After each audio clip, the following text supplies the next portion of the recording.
अस्सलाम वालेकुम students, 9th class के उर्दू का लेसन नंबर 7 रामोस कौन, जिसके सियाको सुबह के हवाले से हम बात करते हैं। ये बोर्ड के एग्ज़ाम में आपका क्वेश्चन नंबर 3 9th क्लास के उर्दू का दर्जा ज़ैर नसर पारों की तशरीह कीजिए। सबक का उन्वान, मुसन्नफ़ का नाम और ख़त कशीदा अल्फाज के मायने भी लिखें।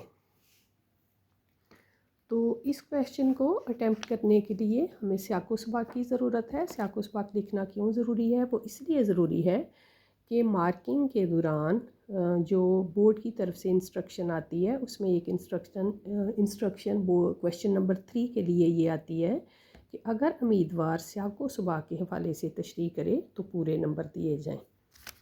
तो स्टूडेंट्स, इस लेसन का हमने एक सियाको सबाक तैयार किया। आप इस लेसन में से कोई भी पैराग्राफ तशरीह के लिए आए, आप आसानी से ये सियाको सबाक लिख सकते हैं। तो क्वेश्चन नंबर 3 को अटैम्प्ट करने का तरीका क्या है कि सबसे पहले हम क्या करेंगे, हवाला मतन या मतन का हवाला लिखेंगे। हवाला मतन या मतन के हवाले में क्या आएगा, सबक का उन्वान और मुसन्नफ़ का नाम। जैसे यहाँ पे सबक का उन्वान क्या है, रामोस कौन, और मुसन्नफ़ का नाम है सैयद इम्तियाज़ अली ताज, यानी इस मज़मून को लिखने वाले सैयद इम्तियाज़ अली ताज हैं। उसके बाद क्वेश्चन के मुताबिक हम ख़त कशीदा अल्फाज के मायने, यहाँ पे ये जुमला लिख के हम लिखेंगे अल्फाज और मायने।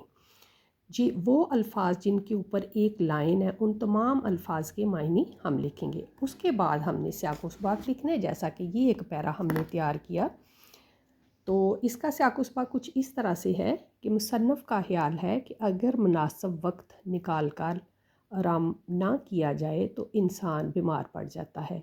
सबक में मियाँ इश्तियाक साहब बीमार हो जाते हैं। डॉक्टर इन्हें आराम का मशवरा देता है, लेकिन घर में बेगम का किसी न किसी बहाने शोर मचाए रखने की वजह से बेसुकूनी की सी कैफियत रहती है। सक्का पानी लेकर आ जाता है, बीवी उससे भी बेतुकी बहस करती है। हमसाओं के घर से हारमोनियम की आवाज़ें आना शुरू हो जाती हैं। फिर गली में फ़कीर बुलंद आवाज़ से सदाएँ लगाने लगता है। इसी सुना में टेलीफोन की घंटी बजने लगती है। इन तमाम बातों से मजबूर होकर मियाँ रामोस कौन के लिए दफ्तर चला जाता है। तो स्टूडेंट्स, ये आपका सियाको सबाक का एक पैरा तैयार है। अब इस लेसन में से कोई भी पैराग्राफ तशरीह के लिए आए तो आप आसानी से ये सियाको सबाक लिख सकते हैं।